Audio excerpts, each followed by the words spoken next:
इस सृष्टि के आरंभ में आपने ब्रह्मदेव का अहंकार दूर करने के लिए काल भैरव का रूप लेकर उनका शीश काट दिया था। फिर सती के रूप में मेरे भस्म हो जाने के बाद वीरभद्र का रूप लेकर प्रजापति दक्ष का शीश काट दिया था। अपने शक्ति प्रदर्शन के लिए आपको शीश काटने के अतिरिक्त और कुछ आता है या नहीं?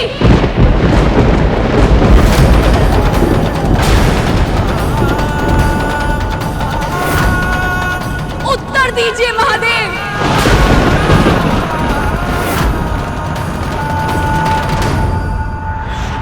महादेव भी शांत थे।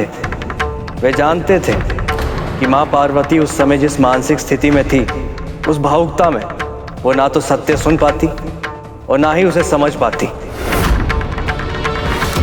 इस संसार में सबसे अधिक भयानक कुछ है तो वह एक स्त्री का आक्रोश, वो भी तब जब प्रश्न उसकी संतान का हो। और फिर शिव से प्रश्न करने वाली कोई साधारण स्त्री नहीं थी।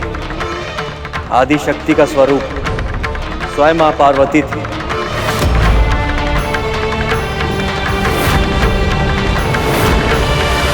और उनके क्रोध को बढ़ावा देना किसी के हित में नहीं था।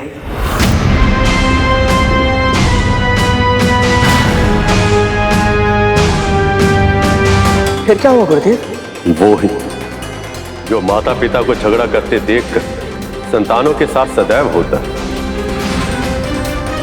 माँ, हमसे भूल हो गई माँ। कैसी भूल?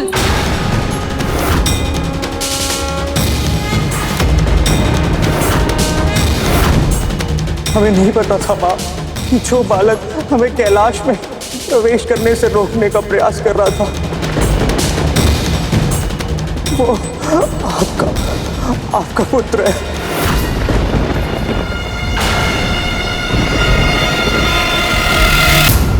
क्या हुआ था यहाँ? क्या हुआ था यहाँ?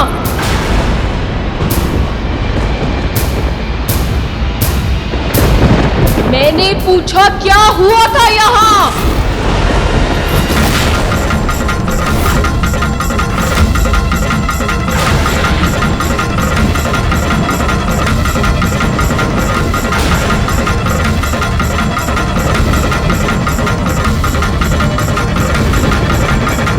माँ, इसने महादेव को भीतर जाने से रोका था। ठहरिए, बाकी आगे है कि जब तक वो स्वयं बाहर ना आ जाए तब तक किसी को भीतर जाने की अनुमति ना दूं। हमारे विरोध करने पर हमसे युद्ध करने लगा। अब तुम्हें दंड देना ही होगा।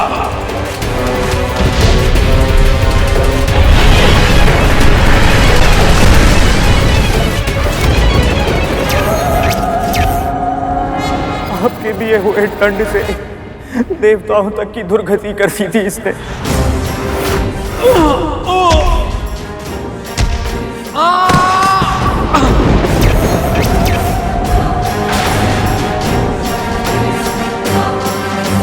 जब ब्रह्मदेव और प्रभु नारायण ने इसे रोकना चाहा, इसने उन्हें भी अपमानित किया।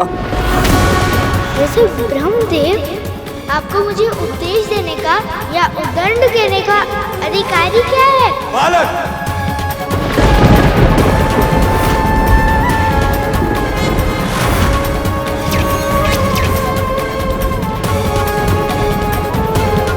महादेव आए और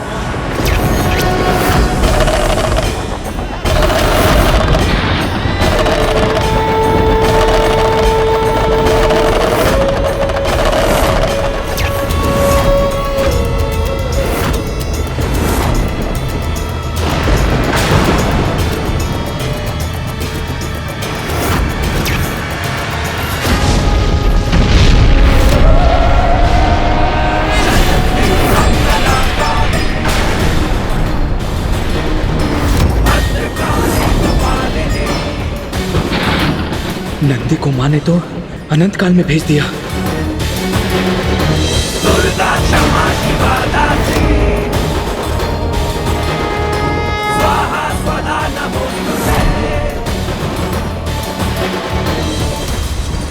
यदि मेरे पुत्र ने मेरे कहने पर आप सबको कुछ क्षण के लिए भीतर प्रवेश नहीं करने दिया, मेरी आज्ञा का पालन किया, केवल इसलिए आप सब दिव्य पुरुष मिलकर उस नन्हे से बालक से युद्ध करने के लिए तत्पर हो गए,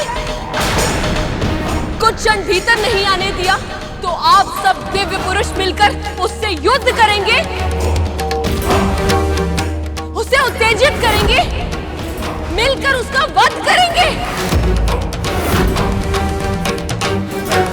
यदि कुछ देर के लिए रोक रहा था तो रुक जाते, मैं पूजा समाप्त करके बाहर आने ही वाली थी, उस नन्हे से बालक की सच से परिचय करा देती।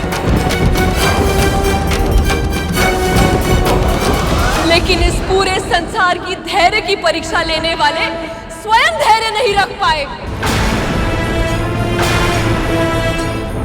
क्या अपराध था उस बालक का?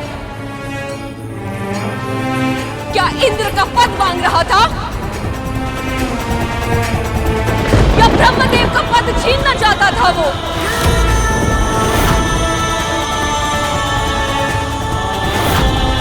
क्या आज के इस नृशंस हत्या के बाद इस पूरे संसार में कोई भी बालक अपनी मां की आज्ञा का पालन कर पाएगा?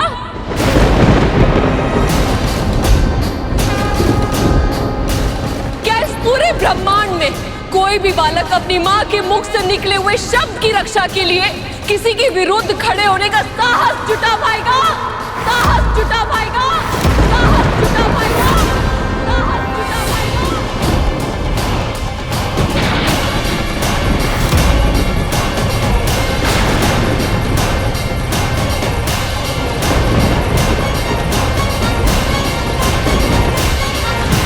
जब तक ये कथा मैं प्रभु विष्णु के पक्ष से सुन रहा था, मुझे बस यही लग रहा था कि उस बालक को उसकी उद्दंडता का दंड मिलना ही चाहिए था। हाँ, तो अब जब मां पार्वती के दृष्टिकोण से सुन रहा हूं तो मन विचलित हो रहा है गुरुदेव। मस्तिष्क में बस एक ही प्रश्न आ रहा है कि ये जो कुछ हुआ क्या वो सही था? इसलिए हर विषय को उसकी संपूर्णता में समझना चाहिए कर, और उसके लिए आवश्यक होता है उसे हर दृष्टिकोण से देखना, जानना और परखना। जो हुआ वो क्यों हुआ, उचित हुआ या अनुचित, इन सब के उत्तर समय के गर्भ में छिपे होते हैं और कभी कभी पूरा जीवन जीने के बाद उनके उत्तर प्राप्त होते हैं। और इस स्थिति में कुछ ऐसा ही हुआ। मां पार्वती का दुख अविश्वास से क्रोध, क्रोध से क्रंदन और क्रंदन से फिर रौद्र अवस्था में पहुंचने वाला था।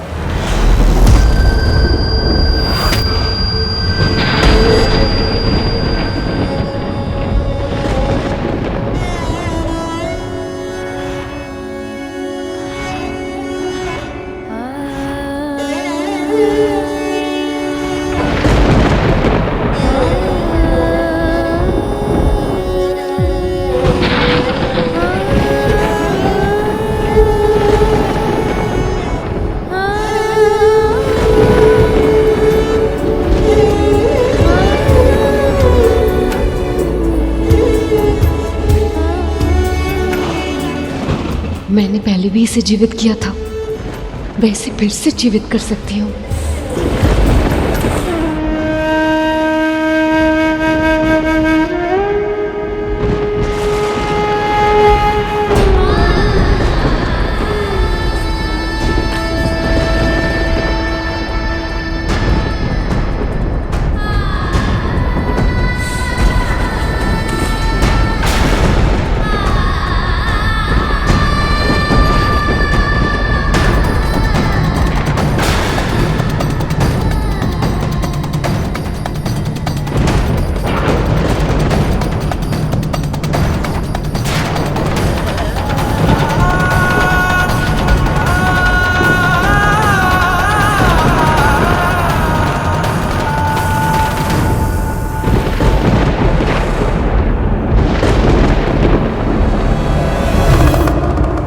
असंभव प्रयास मत कीजिए प्रिय।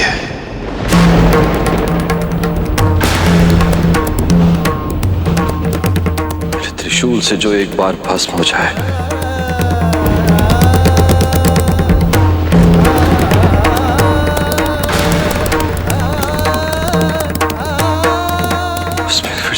नहीं आ सकते।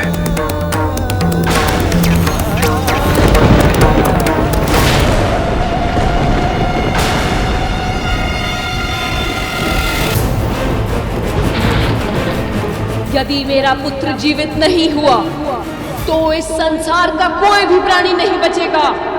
तो इस संसार का कोई भी प्राणी नहीं बचेगा। तो इस संसार का कोई भी प्राणी नहीं बचेगा।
आप पुरुष हर नारी को समझते क्या है? आप कुछ भी करेंगे और नारी हर स्थिति में सब कुछ सहती रहेगी।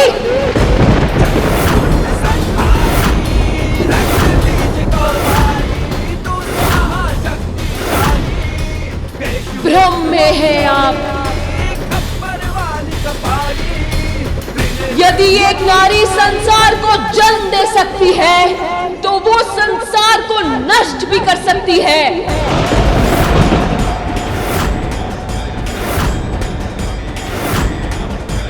सबका विनाश होगा आज, सबका।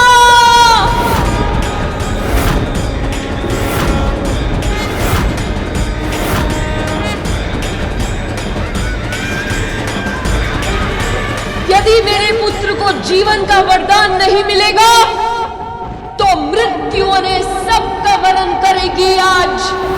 तो मृत्यु ने सबका वरण करेगी आज। तो मृत्यु ने सबका वरण करेगी आज। कोई शेष नहीं बचेगा। कोई नहीं, कोई नहीं, कोई नहीं, कोई नहीं। महादेव, महादेव कुछ कीजिए, माँ को रोकिए, नहीं तो इस सृष्टि नष्ट हो जाएगी। महादेव रक्षा कीजिए प्रभु, रक्षा कीजिए। माता पार्वती के रूप में रक्षा कीजिए प्रभु, रक्षा कीजिए।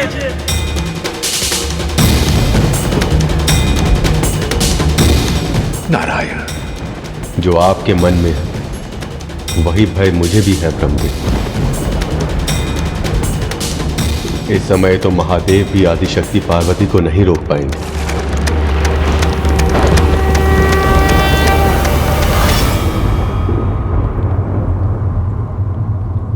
देव, अब आप ही अपनी सखी को समझाइए, रोकिए इन्हें।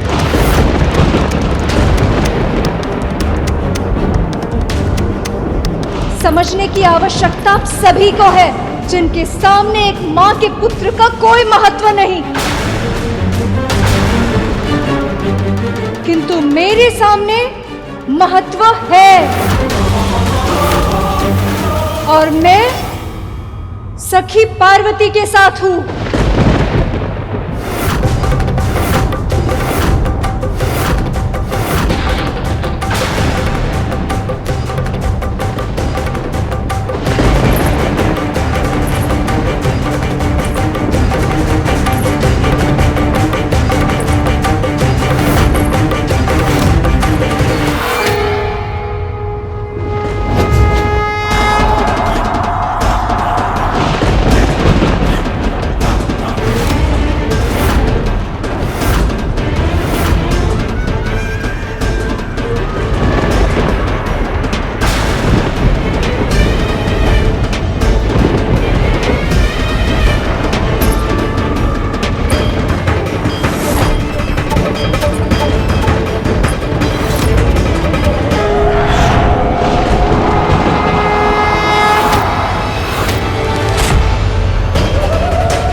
सभी देवताओं का अस्तित्व ही इस संसार से मिटा दूंगी मैं।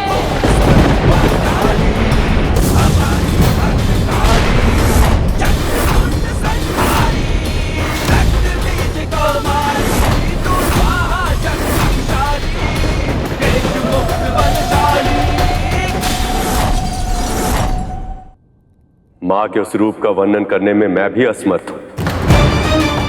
अपनी आंखों से देखकर, स्वयं उस ऊर्जा का साक्षी बनकर उनकी दिव्य शक्ति का अनुभव किया जा सकता है। एक सीधी सादी गाय अपने बछड़े पर संकट का आभास करते सिंह का सामना करने के लिए तैयार हो जाती, तो फिर वो तो आदि शक्ति है। उनकी शक्ति से ही यह संसार संचालित है। हम सब में उनकी शक्तियां हैं। तो फिर आदि शक्ति मां पार्वती अपने पुत्र की अकाल मृत्यु को कैसे सहन कर पाती?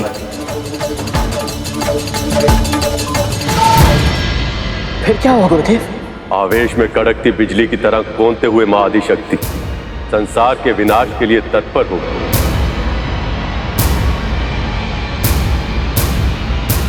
और उन्होंने अपनी उग्र शक्तियों को प्रकट करना आरंभ कर दिया। तुम्हें तो रक्षक बनना था, पर बन गए भक्षक।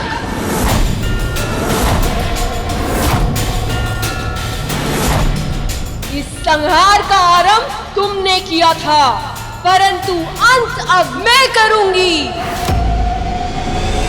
सबका भक्षण करूंगी मैं।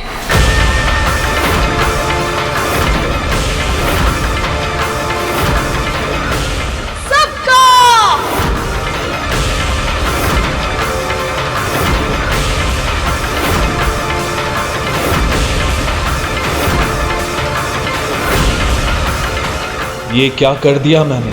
मेरी वक्र दृष्टि केवल उस बालक पर पड़ी, किंतु उसका फल अब समस्त संसार को भोगना पड़ेगा। कुछ कीजिए महादेव, रक्षा कीजिए प्रभु, रक्षा कीजिए।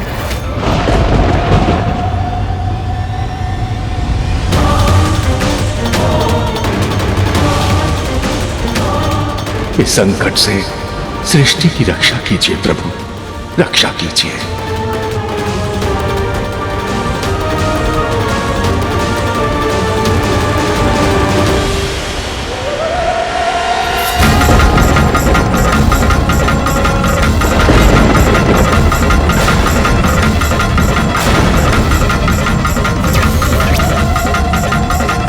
हे महादेव, अब देवी पार्वती के क्रोध से संसार की रक्षा कैसे होगी?